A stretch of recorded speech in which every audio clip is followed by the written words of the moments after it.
अस्सलाम Faisalabad programme news net के साथ मैं हूं आपका मेज़बान मोहम्मद बिलाल लोगर। आज बात करेंगे नशे के ऊपर। मंशियात के आदी अफराद की तादाद शहर फैसलाबाद में बढ़ती चली जा रही है। उसके ऊपर डिस्ट्रिक्ट इंतज़ामिया की तरफ से एक ऐलान किया गया कि रिहेबिलिटेशन सेंटर यानी कि रिहैब सेंटर्स बनाए जाएंगे और इनको वहाँ लेकर जाके एक अच्छी और सेहतमंद ज़िंदगी और एक अच्छे मौसर शहरी होने के नाते, एक अच्छे फैसलाबाद के बासी होने के नाते इनको प्रमोट किया जाएगा।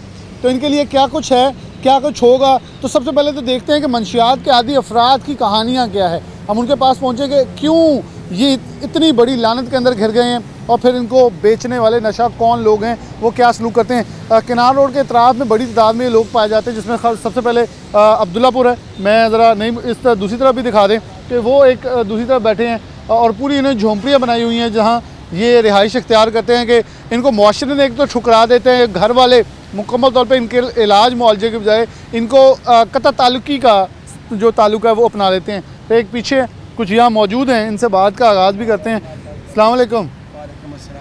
कब से कर रहे हैं नशा? मैं नशा नहीं सर कर रहा, ये वारदात हुई है मेरे साथ। ये खंजर लगाया मुझे यहाँ पे। अच्छा, ठीक है, यहाँ सर पे किसने मारा है? डाकू ने मुझे बंदा है। इस आदमी ने 15 पे कॉल की है। गाड़ी वाले अंदर नहीं आ रहे थे, 6 डॉल्फिन वाले मोटरसाइकिल थे, 3 गाड़ियाँ थी 15 वाली, अंदर नहीं आ रही। इसके शोर मचाने पे वो अंदर आए हैं। आगे फिर अंदर मुझे देखा नहीं है कि बांधा हुआ हूँ, खोला था कि नहीं है। जब उन्होंने चैम्बर मारा फिर मेरे बच्चे ने वहाँ से पैसे निकाल के दिए। मेरी 20 तारीख को शादी है मेरी बेटी की। मैं गजरे बेचता हूँ, फूलों के बना के, आपसे कुरान हूँ, लेकिन इन्होंने मेरे साथ ज्यादती की है। लेकिन आपके साथ रहने वाले कुछ नशे के आदी अफराद भी हैं। ये मेरे साथ नहीं रहते, मैं हूँ, ये मेरा बेटा है और दूसरा छोटा बच्चा मोबाइल लेने गया दुकान से। तो घर में क्यों नहीं रहते?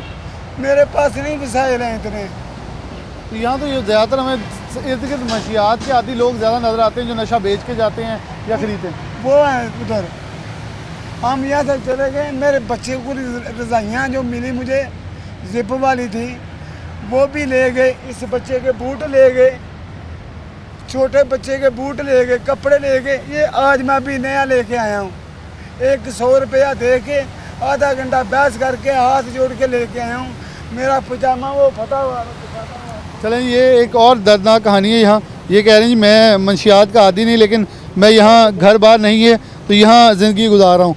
लेकिन बिल्कुल हम तो इनसे ये कहेंगे, यहाँ देखें ये पैसे पड़े हुए थे यहाँ पे। जब उसने बुल्ट मारा मैं पहचान गया उनको, मेरा बेटा पहचान गया। तो मेरे बेटे ने कहा कि खुदा के लिए मेरे पापा को छोड़ दो, मैं पैसे देता हूँ। 19,300 रुपया था, यहाँ रखे हुए थे, निकाल के उसने उनको दिए कि ये लो, हमें खुदा के लिए छोड़ दो। मेरी सुनवाई नहीं हो रही। चलें जी, डीसी फैसलाबाद में वैसे नहीं ज़रा दिखा दें। यहाँ मतलब मंशियात की चीज़ें जो हैं बहुत गिरी हुई हैं, जिसमें अगर मैं हाथ तो लगा सकता कि इंजेक्शन की एक बड़ी तादाद जो है। ये इंजेक्शन कौन इस्तेमाल करता है यहाँ? ये बहुत पहले के हैं, पुराने हैं, बहुत पुराने हैं पहले। ये तो ताज़ा लग रहा है अभी ना। नहीं, कोई ताज़ा नहीं है यहाँ। ये बिस्किट का शौक है। अच्छा, आप भी नहीं नशा करते? नहीं, सिगरेट पीता हूँ। यहाँ क्या कर रहे हैं? यहाँ मैं आया था इनके पास एक रात गुजारने के लिए, परदेसी हूँ। उस दिन वकूआ हुआ है, इनके साथ ही मैं भी था। जैसे ही हम आए वैसे वो इधर से आए हैं 2 बंदे, कुछ उनके साथ पीछे भी थे। उन्होंने हमारे साथ डकैती की है। मेरे पास मोबाइल था वो भी ले गए, पैसे ले गए। मैंने 15 पे कॉल किया, पुलिस आई है।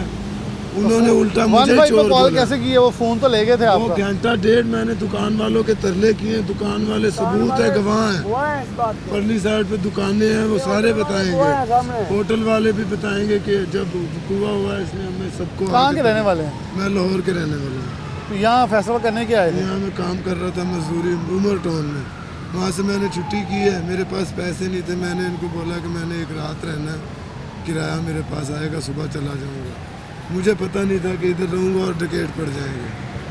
15 पे कॉल की है, SHO साहब आए हैं मौके के, एक और ASI साहब थे। उन्होंने बोला कि उल्टा इसके ऊपर पर्चा दे दो। मेरे ऊपर ही पर्चा दे रहे थे, कॉल भी मैंने की है। चलिए, एक और यहाँ शख्स बैठे हैं, इनसे भी ज़रा गुफ्तगू कर लेते हैं। ये कौन है, यहाँ क्या कर रहे हैं? अस्सलाम वालेकुम। वालेकुम सलाम। कहाँ के रहने वाले हैं? ये नशे वाले लोग यहाँ बड़े फिरते हैं। हाँ जी, नशे वाले लोग नशा बिकता भी है, नशा करते भी हैं। बेचता कौन है? वहाँ भी बेचती हैं सब। मतलब कोई आपको पता तो होगा नज़दीक के कौन लोग बेच जाते हैं आगे? पुलिस को भी सबको पता होता है नशा, जब मंथलियाँ चलती हैं लोगों की, हर किसको नहीं पता नशा कहाँ नहीं बिकता। मेडिकल स्टोर वाले हैं कौन? मेडिकल स्टोर, टीके भी बिकते हैं सर, पाउडर भी बिकता है। तो आप भी इस्तेमाल करते हैं कोई? नहीं, मैं भी खुद भी करता हूँ। क्यों, वजह लगे कब से हैं आप? मैं तकरीबन 5-7 साल हो गए। कैसे लग गए? बस वैसे ही लग गए। सिगरेट, मैं तो सिगरेट पीता हूँ पक्का, सिगरेट चैसे वाला। वो पीते हैं तो इंजेक्शन? नहीं।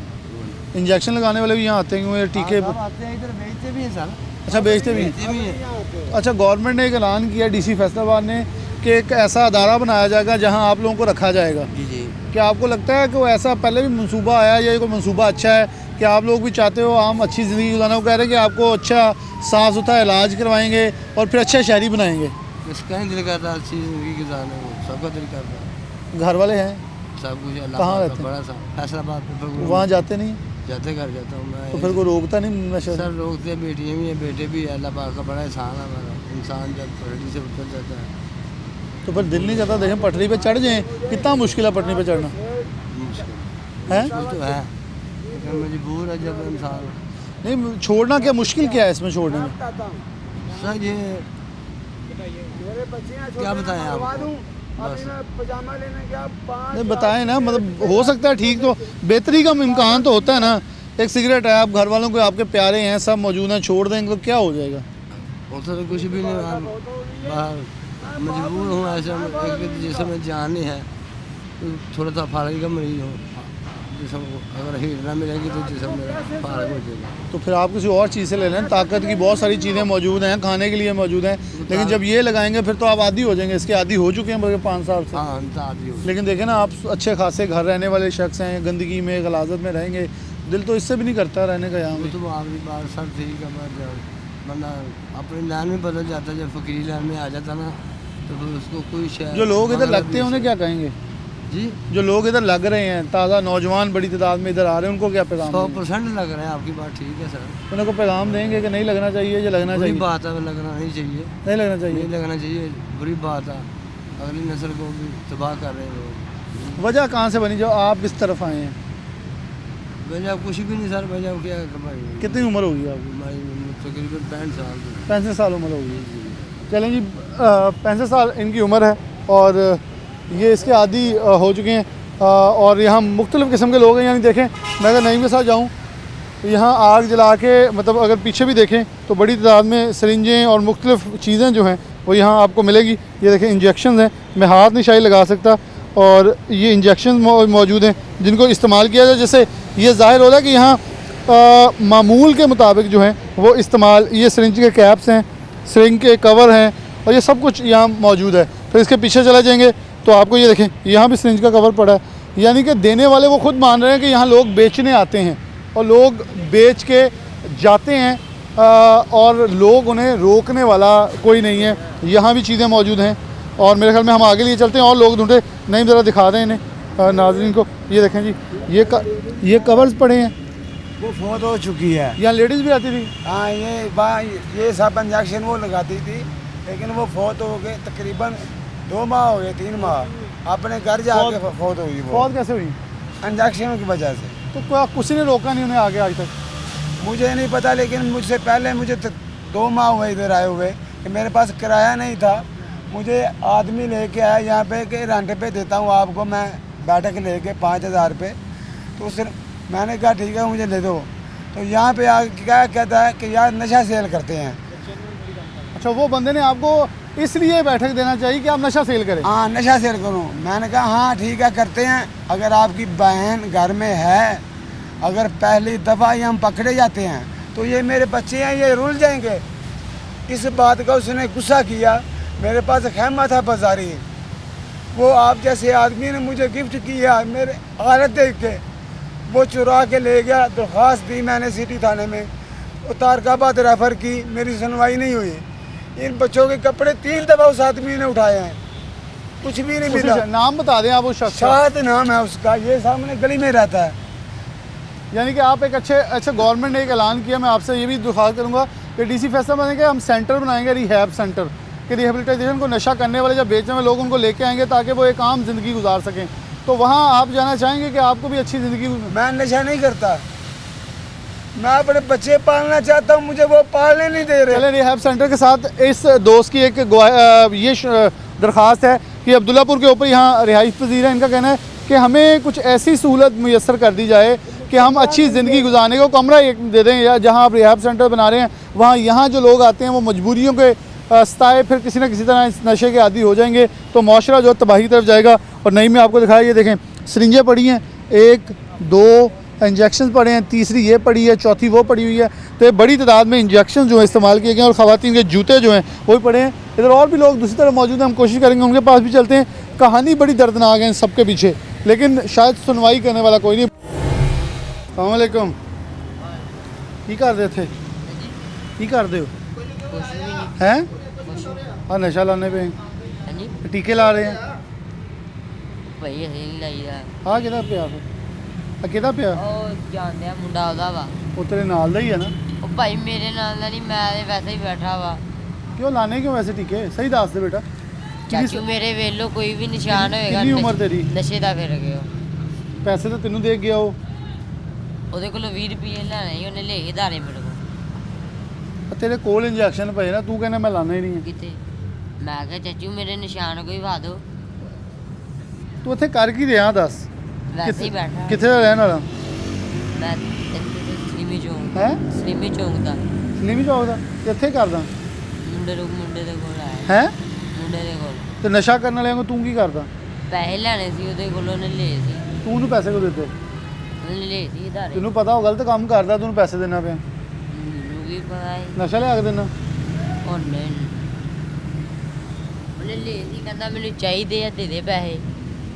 ਤੇ ਮੇਰੇ ਕੋਲ ਬਾਅਦ ਚੋਂ ਲੈ ਲਈ दवाई लानी, मैं दे देते उन्हें, कहना बाहर चढ़िया मैनू। चले जी, यहाँ देखें जी ये इंजेक्शन यहाँ भी गिरे पड़े हैं और ज़रा इसकी रज़ाई हारिस उठाइएगा, इसको भी देख लें ये कौन साहब है, क्योंकि ये कह रहे हैं यहाँ नशा नशई है। हाँ जी, हाँ जी, नशई है यहाँ, लेकिन ये पुलों के नीचे और ऐसी जगहों के ऊपर ऐसे बेशुमार जो हैं वो चीज़ें सामने हमें देखने को मिल रही हैं। अस्सलाम वालेकुम, कित्थों रहने वाले हो? ਇੱਥੇ ਦੇ ਹੀ ਆ ਬੋਸ, ਕੀ ਹੋਇਆ? हाँ जी, ਇੱਥੇ ਦੇ ਹੀ ਆ ਬੋਸ। की करते हो? ਮੈਂ ਖਾਨ ਸਾਹਿਬ ਨਾਲ ਜਾਣਾ, ਆਬਾਦ ਅਲੀ ਨਾਲ। आबाद अली ना जाना, इतने नशे वाले बैठे तू करदा थे? ਸਾਰੇ ਮੇਰੀ ਨਾ ਥੋੜੀ ਜਿਹੀ ਮਸलन प्रॉब्लम बनी हुई है घर, ठीक है, ਤਾਂ ਬਾਅਦ ਸਾਰੇ। अच्छा, यहाँ एक और स्टोरी है जो कह रहे हैं मैं आबाद अली उस्ताद के साथ जाता हूँ, कोवाल के साथ, यहाँ जो है माचिस और यहाँ हमें टीके इंजेक्शन जो मिले हैं, लेकिन पहले भी आपकी बात करो, ये देखें यहाँ भी आपको दिखाएं तो नहीं, मुझे ज़रा दिखाइएगा, मैं पाँव का इशारा सिर्फ यहाँ कर सकता हूँ कि कितनी गंदगी और गलाजत के अंदर यहाँ इंजेक्शन जो हैं वो कई हमें सिरिंजें और इंजेक्शन नज़र आ रहे हैं और यहाँ पड़े भी हुए हैं। एक बच्चा है। अस्सलाम वालेकुम बेटा, इधर आओ, यहीं के रहने वाले हो? कहाँ के? यहाँ नशे वाले लोग होते हैं जी, बड़े ये सारे मुकर रहे हैं, वो कह रहे हैं जी हम तो नशा ही नहीं करते। नहीं करते भैया, झूठ बोलते हैं। सारे नशा करते हैं, बच्चे भी हैं इसमें? जी, बच्चे भी हैं। तो क्या आपको लगता है कि इनसे बुरा असर पड़ रहा है माशरे पर? नहीं भाई, नहीं, बुरा असर नहीं पड़ता आप लोगों पे? पर बुरा असर पड़ा है। चलें, बहुत शुक्रिया आपका। तो हम कोशिश करते हैं और आगे लोग चलते हैं और आगे देखते हैं को और इससे मुंसलिक लोग जो हैं वो मिले तो उनसे रब्ता करके उनसे बात करते हैं।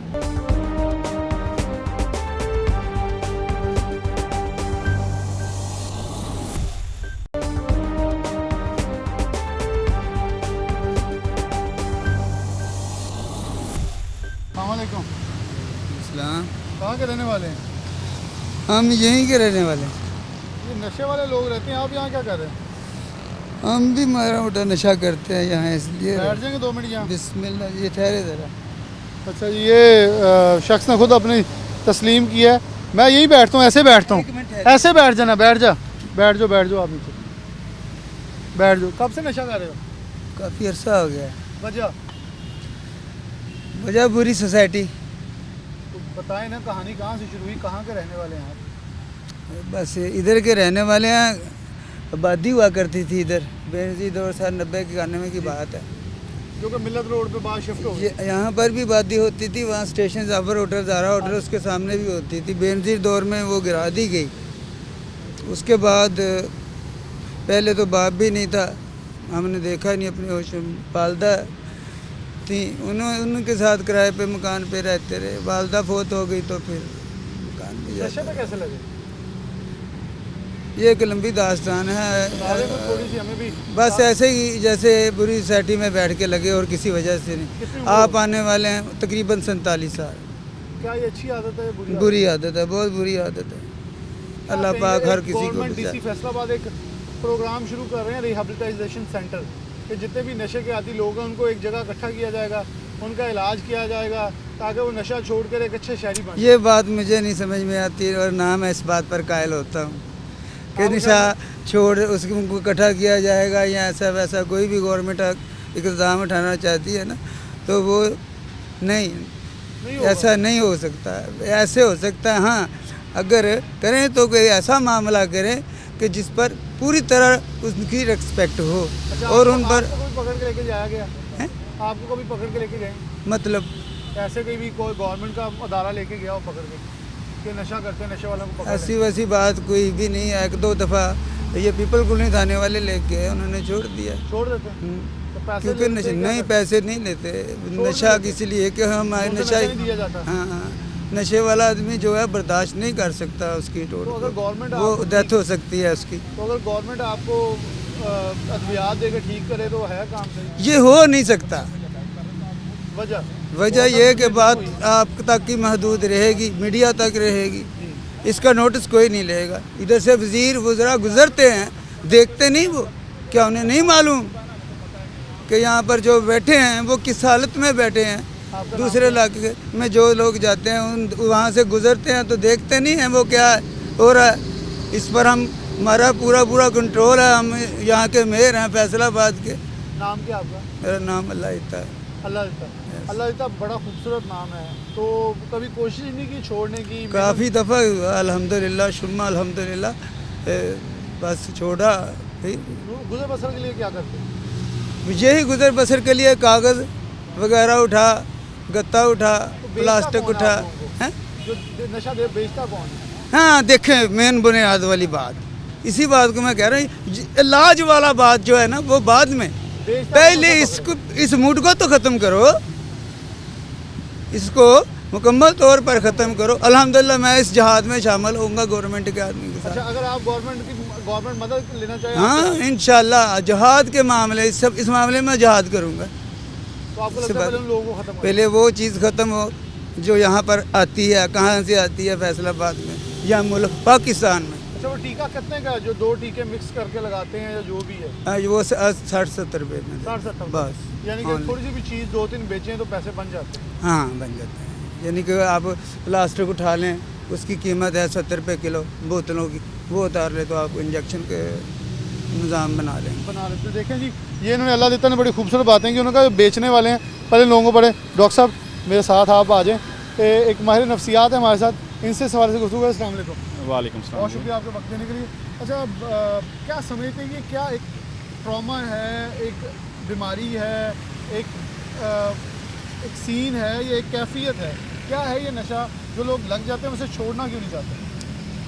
जी बहुत आपने एक अहम जो है वो इशू उसके ऊपर आपने सवाल उठाया है। बेसिकली नशा जो है ये एक बीमारी है। मेरे फेस पे ना धूप पड़ रही है। हाँ, नशा जो है ये ना एक बीमारी है, बिल्कुल उसी तरीके से जैसे दूसरी बीमारियां हैं, शुगर है, ब्लड प्रेशर है या कैंसर है, उसी तरीके की एक बीमारी है। तो ये एक ब्रेन, इसको कहा जाता है कि ये एक प्राइमरी क्रोनिक ब्रेन डिजीज़ है और इसके अंदर हमारा जो मोटिवेशन और रिवार्ड सर्किट है ब्रेन का वो करप्ट हो जाता है और उसके बाद जो है वो बंदे के अंदर एक क्रेविंग, तलब उस चीज़ की। स्टार्ट में जब नशा शुरू किया जाता है तब तो ये प्लेयर के लिए और हाई लेने के लिए किया जाता है, लेकिन लेटर ऑन इसके अंदर प्लेयर नहीं रहता बल्कि जो नशा बढ़ानी पड़ेगी जी वो टॉलरेंस आ जाती है बॉडी के अंदर। तो इस नशा जब लेटर ऑन एडवांस स्टेज में जहां हम जैसे हमें ये स्ट्रीट एडिक्ट्स नज़र आते हैं उस वक्त ये लोग जो पेन हो रही होती है उस नशा ना मिलने की, उसको दूर करने के लिए बार बार रिपीट कर रहे होते हैं। और ब्रेन के अंदर फिज़िकल चेंजेस आ जाती हैं एक्चुअली, जिनको हम जदीद टेक्नोलॉजी से क्वांटिफाई कर सकते हैं, मेजर कर सकते हैं। सो ये एक मेडिकल डिजीज़ है, मेडिकल कंडीशन है। ये कोई मॉरल फेलिंग नहीं है, ये कोई करैक्टर फ्लॉ नहीं है कि ये जानबूझ के कर रहे हैं, इनका किरदार अच्छा नहीं है, ऐसा नहीं है। तो लिहाजा हमें इसको, इनके साथ हमदर्दी की ज़रूरत है, इनको ट्रीट करने की ज़रूरत है। अच्छा, गवर्नमेंट चाह रही है डीसी फैसलाबाद के एक ऐसा सिस्टम बनाया जाए, रिहैब सेंटर्स बनाए जाएँ कि इनको वहाँ लेके जाके शिफ्ट करके बेहतर शहरी तरफ राग़िब किया जाए। लेकिन ये लोग कहते हैं हमें राग़िब किया ही नहीं जा सकता। अब मेंटली ये कौन सा स्टेज है, वो कह रहे हैं हम आ ही नहीं सकते सही। नहीं, बिल्कुल, इस नो डाउट कि ये एक डिफ़िकल्ट टू ट्रीट डिज़ीज़ है, मुश्किल से इलाज होने वाली, इसका इलाज बहुत डिफ़िकल्ट है। लेकिन इसका जो है, इसमें सबसे पहला स्टेप जो है वो मोटिवेशनल इंटरव्यूइंग है। और वो जो इस शोबे के माहर हैं, प्रोफेशनल हैं, वो बहुत अच्छे तरीके से ये काम जानते हैं। तो बेशक यहाँ बैठे हुए लोगों को भी मोटिवेट किया जा सकता है और उनको फिर एक इंडोर ट्रीटमेंट प्रोग्राम है उसके अंदर डाला जा सकता है और रिहैब सेंटर बना के इनकी, उसमें भी सबसे पहले डिटॉक्सिफिकेशन होती है बॉडी से, उसके जहर के असरात जो कि 3 से 4 हफ्तों में ख़त्म हो जाते हैं। उसके बाद फिर जो है वो बिहेवियर थेरेपी की जाती है। फिर इनका एक स्पोर्ट सिस्टम या स्पोर्ट प्रोग्राम होता है जिसे NA नारकोटिक एनोनिमस प्रोग्राम कहते हैं। वो इसके साथ इनको सारी उम्र जुड़ के रहना होता है स्पोर्ट प्रोग्राम के साथ। तो ये सारे का सारा प्रोसेस रिहेबिलिटेशन कहलाता है। आपसे एक बड़ा अहम सवाल ये पूछना, क्या मुआशरे की जिम्मेदारी नहीं बनती? देखें, ये लोगों को निकाल दिया घरों से, बहुत सारे ऐसे लोग हैं जो कह रहे हैं किसी अजीज़ ने उनको सपोर्ट करने का गुबारा नहीं किया। यानी ये बहुत बड़ा मसला है। नशा लगाया, उसे छुड़वानी दिया, घर से निकाल दिया, ये घर ना बेच दे, भाई ने कहा कोई सामान ना बेच दे, भाभी ने, बीवी ने, सब ने, इनको सतीला कर दिया जाता है। बिल्कुल, ये बहुत इम्पॉर्टेंट इशू है कि हमें सोसाइटी को इसको स्टिग्मेटाइज़ नहीं करना। हमने इनको जो है फ़ाल शहरी बनाना है। जब हम इनको उज़्वे मुअत्तल समझेंगे और इनको इस तरीके से दुत्कार के रखेंगे और इस कंडीशन को, एडिक्शन को स्टिग्मा बना के रखेंगे, तो फिर कोई भी बेहतरी की चांसेस नहीं हैं। हमें इसको सोसाइटी, सिविल सोसाइटी को आगे आना चाहिए और हमें इन लोगों के साथ एम्पैथी शो करनी चाहिए, हमदर्दी शो करनी चाहिए और इनको ट्रीटमेंट में डालना चाहिए, क्योंकि ये ख़ुद से इस बीमारी से निकल नहीं सकते। ये है कि ये खुद से नहीं ठीक हो सकेंगे। सोसाइटी की, प्रोफेशनल की, मेडिकल फील्ड के लोगों की, हेल्थ केयर प्रोवाइडर्स को आगे आके इनको हेल्प आउट करना चाहिए, इनको ट्रीट करना चाहिए। तो ये बिल्कुल फ़ाल शहरी बन सकते हैं और वापस अपनी ज़िंदगियों में लौट सकते हैं। हमारी यूथ के ऊपर इनके असरात कितने, मतलब जो गली मोहल्लों में कोई इंजेक्शन लगा रहा है, कोई ऐसे काम कर रहा है, इनका इम्पैक्ट कितना है? क्योंकि ये सस्ता जो प्लास्टिक भी बेचते हैं वो भी यूज़ हो जाता है। हमारे जो सस्ते प्लास्टिक के बर्तन बिक रहे हैं, फिर कहीं ना कहीं इनके असरात डबल मल्टीप्लाई होते आगे फैल रहे हैं और यूथ के ऊपर असरात। जी, बहुत ज़्यादा इम्पैक्ट है जी। जब सोसाइटी के अंदर ये चीज़ें आम होती हैं तो जो ड्रग ट्रैफिकिंग है वो जितनी आम होगी, उसको नहीं रोका जाएगा, तो वो हमारी जो नौजवान अगली नस्ल है, अभी मुहतात अंदाजे के मुताबिक कहा जा रहा है कि तकरीबन 1.5 करोड़ के करीब पाकिस्तान में एक्टिव एडिक्ट्स हैं। तो जबकि 10-12 करोड़ जो यूथ है वो ऑन दी वर्ज पे है कि वो इस गड्ढे में गिरने के किनारे पे है। तो हमें उसको बचाने के लिए अवेयरनेस प्रोग्राम्स लॉन्च करने चाहिए, यूनिवर्सिटी एजुकेशन डिपार्टमेंट के साथ काम करना चाहिए, टीवी के ऊपर प्रोग्राम करने चाहिए, सोशल मीडिया को यूज़ करना चाहिए। रिलीजियस स्कॉलर जो हैं हमारे मजहबी पेशवा, उनको अपना रोल मेंबर और मस्जिद से अदा करने की ज़रूरत है। तो सिविल सोसाइटी को, सभी स्टेक होल्डर्स को चाहिए कि वो इकट्ठे मिलके इसके ऊपर काम करें। इसके ऊपर मिलकर काम किया जाए, यकीन तौर पर इसका कला कमा किया जाता है, क्योंकि ये लोग भी बाहिम्मत हैं। जैसे इस शख्स ने कहा, अल्लाह देता ने, कि मैं हाजिर हूँ, जिन लोगों को पकड़ना तो मैं आपको आइडेंटिफाई करवा के दूंगा। मेरे ख्याल में इनके अंदर करेज है आम जिंदगी तरफ वापस लौटने की। सालों बाद भी उनके अंदर ये जज्बा है कि हम आम शहरी के नाते ज़िंदगी गुजारना चाहते हैं। तो गवर्नमेंट इसको संजीदा किरदार अदा करना चाहिए ताकि वो बेहतरी से आगे इन लोगों को शामिल भी कर सकें। और मैं डीसी फैसलाबाद को इस प्रोग्राम पे हम काबिल सताइश के साथ उन्हें खराज तहसीन पेश करेंगे अगर इसको अमली जमा पहनाते हुए अच्छे नताज के साथ सामने ले आए। एक ब्रेक, दोबारा हाजिर होते हैं।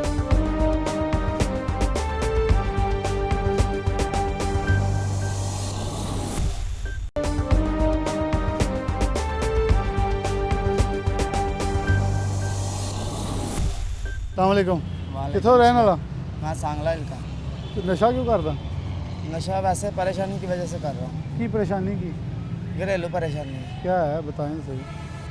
बस 100 परेशानी होती कब से कर रहे हैं? मुझे तकरीबन 18 साल तकरीबन हो गए 18 साल हो गए हैं, करते हो नशा? जी। तो कौन कौन सा नशा करते हो? मैं जो भी मिले कर लेता हूँ। क्या काम क्या करते हो? काम हमारा सुनारा होगा, बड़े करते हैं, मैं नहीं करता।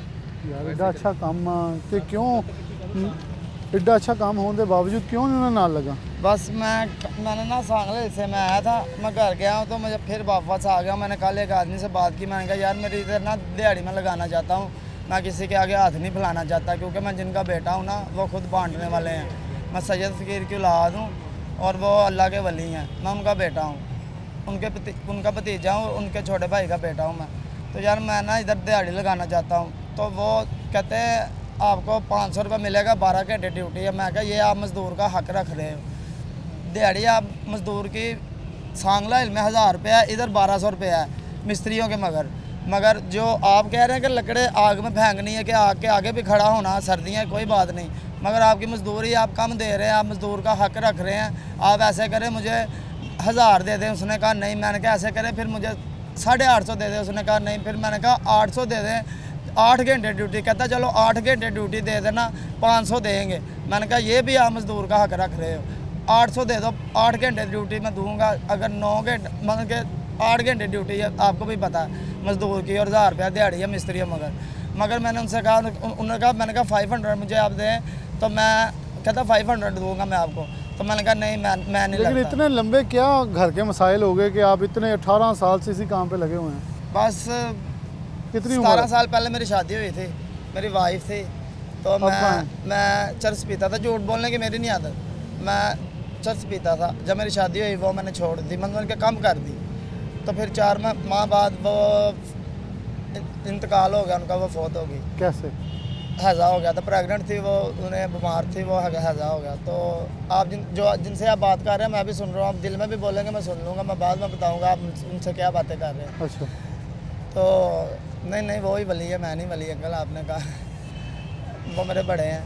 तो उसके बाद फिर मैंने पाउडर पीना शुरू कर दिया। अगर मेरे माँ बाप मुझे थप्पड़ मारते शायद मैं ना पीता। उन्होंने मुझे समझाया, मैंने नहीं समझा, मैंने पीना लग पड़ा। तो उसके बाद मैं इंजेक्शन लगाने लग पड़ा। फिर उससे अच्छा, मुझे बताएं आगे कितने का इंजेक्शन मिल जाता है? इधर इस रोड से लें तो 80 रुपये का सेट देते हैं। तो सारे मेडिकल स्टोर वाले देते हैं? नहीं, सिर्फ एक मेडिकल स्टोर। कौन सा? वो है उधर, उसका नाम नहीं है उसके ऊपर लिखा हुआ, सिर्फ खाली है मेडिकल स्टोर। किधर? अब्दुल्लापुर चौक में? अब्दुल्ला पुल से नहीं, जलवी मार्केट के पास है। ओ डूडी वाला आ गया, जलवी मार्केट नहीं है, पीछे है? हाँ उससे करीब है, उसके दायां हाथ। तो इतनी दूर जाते कैसे हो? पैदल जाते हो? कितनी देर लग जाती है आने जाने में? आने जाने में तकरीबन मुझे 20 मिनट लग ही जाते हैं मेरा ख्याल। जल्दी मार्केट तक 20-25 मिनट लग जाते हैं, अंदाज़ा नहीं है वैसे, मुझे आधा घंटा 20-25 मिनट लगा लें तो अंदाज़न। दिल नहीं करता छोड़ने को? बहुत दिल करता है। मैं तो कहता था मैं अपनी लाइफ बनाऊँ, मेरी शादी करना चाहते थे घर वाले, तो मैं इतना परेशान हूँ कि मेरे पास सांगले का किराया नहीं है। मुझे ना ही बुलाएं तो अच्छी बात है, मैं रोने लग पड़ूंगा। फिर मेरा दिल आगे बहुत टूटा हुआ है, सीधी बात है। मैं सांगले जाना चाह रहा था, मेरे पास किराया नहीं था। फिर मैंने उनसे कहा मुझे यार आप 800 दे दो, मैं 8 घंटे ड्यूटी दूंगा। कहता नहीं मैं 500 दूंगा। मैंने कहा मैंने नहीं लगना। अच्छा, डीसी फैसलाबाद एक आपके लिए लेके आ रहे हैं, जगह बना रहे हैं एक, कि आप लोगों को वहाँ रखेंगे, दवाइयाँ देंगे, नशा छुड़वाएंगे। वो नई ज़िंदगी वाले? नहीं, डीसी फैसलाबाद का जो डीसी है वो काम करने लगा। ये होना चाहिए। मैंने अपने फार्म पूरे करवाए हुए हैं, मेरा खून भी टेस्ट हुआ है। उन्होंने मुझे कहा था जुमेरात को आपको मैं दाखिल हम कर लें। मैंने कहा कर लेना। मैंने कहा मैं नियत करूं तो मैं घर में भी छोड़ सकता हूँ, इधर भी छोड़ सकता हूँ। ये तो इरादे की बात है ना, छोड़ा जा सकता है इंशाल्लाह। 18 साल क्यों लग गए छोड़ते हुए? सिर्फ सोचा ही नहीं छोड़ने का? नहीं, परेशानी की वजह से बस। इतनी परेशानी लंबी कौन सी होगी? बस 100 परेशानी होती हैं। आपको एक और बात बताऊं? जी बता। बड़ी मज़ेदार बात है, बताएंगे। हर बच्चे की कोई ना कोई ख्वाहिश होती है ना, जब वो पैदा होता है मासूम होता है, पाक होता है, मगर वो 4,500 बीमारी साथ लेके आता है। ये आपको भी पता होगा, ठीक है? होता मासूम है और पाक है, ठीक है? वो 4,500 बीमारियाँ साथ लेके आता है। आप उनसे बाद में बात कर लेना, सही है मैमी, आप उनसे कह रहे हो ना सही है। मैं कहूँ आप जो बातें मेरे बड़ों से कर रहे हैं ना, मुँह में दिल में भी करेंगे, मैं सुन रहा हूँ। तो आप क्या बनना चाहते थे? मैं अपनी लाइफ बनाना चाहता था। मुझे साउथ अफ्रीका भेज रहे हैं घर वाले। वो कहते हैं बताओ तुम दरवेश हो या खुद किया, यानी कि बनना क्या चाहते हो? बनना क्या चाहता हूँ मैं? एक शुरू से ही अच्छा आदमी हूँ और अच्छा ही बनना चाहता है हर कोई।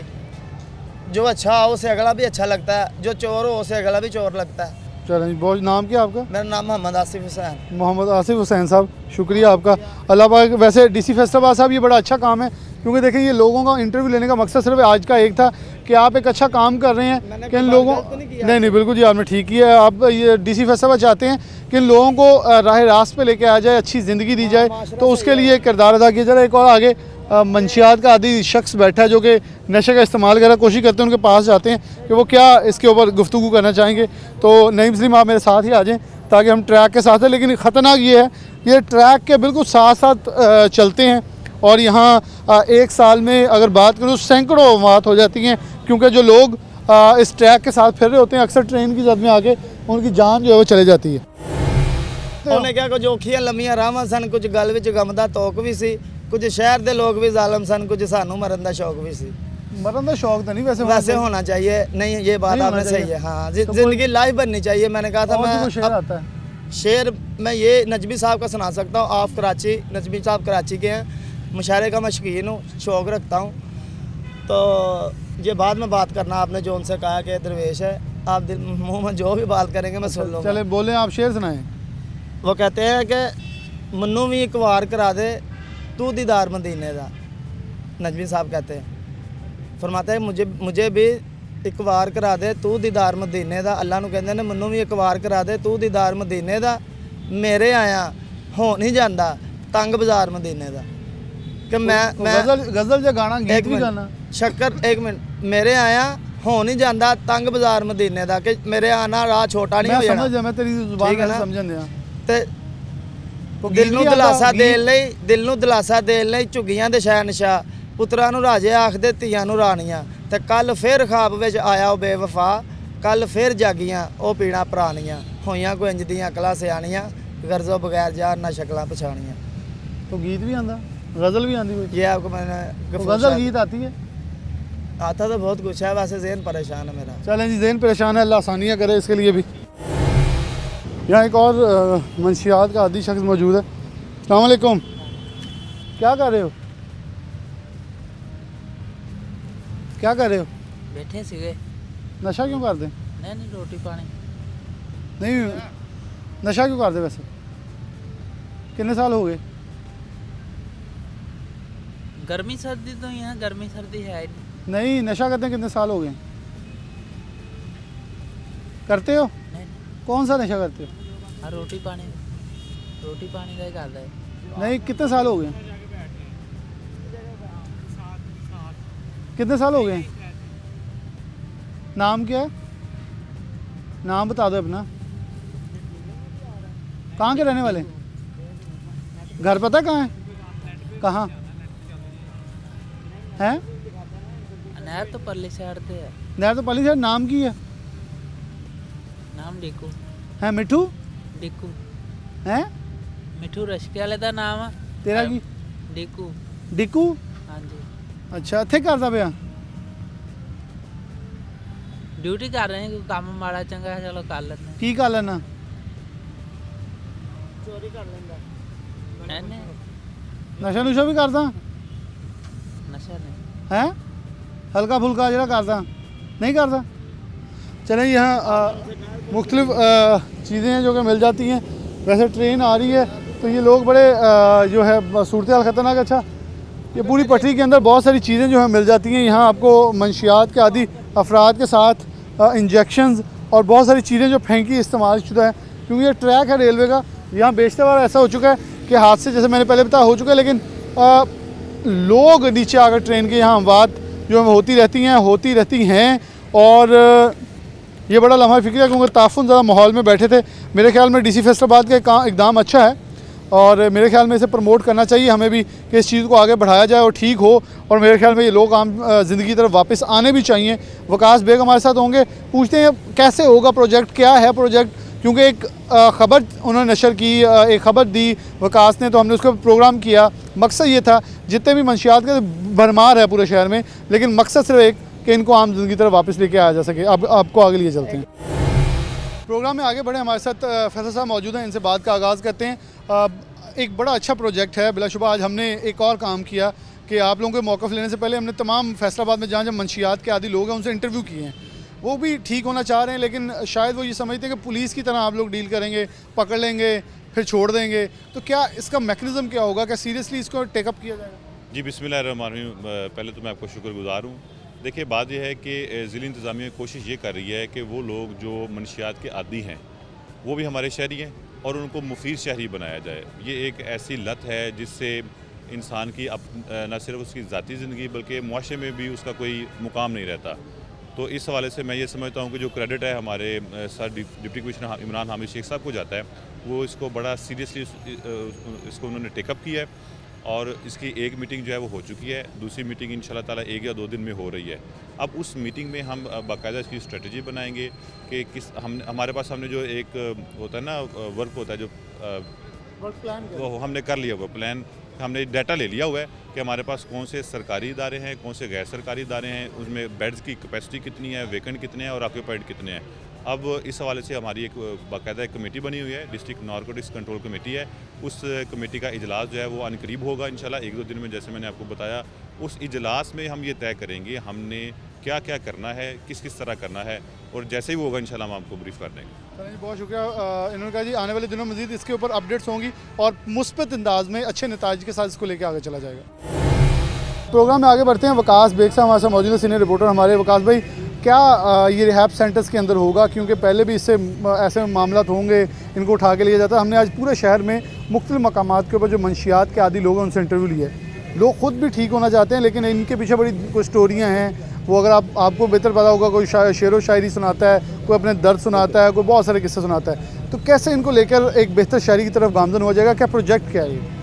बिलाल, इसमें मैं आपको बताऊं कि फैसलाबाद के अंदर अगर हम बात करें तो हमारे सिविल अस्पताल के अंदर पहले से एक सेंटर मौजूद है जहां पर लोगों को जो है वो मंशियात के आदी अफराद को लाया जाता है, रिहेबिलिटेशन वहाँ पे मौजूद है।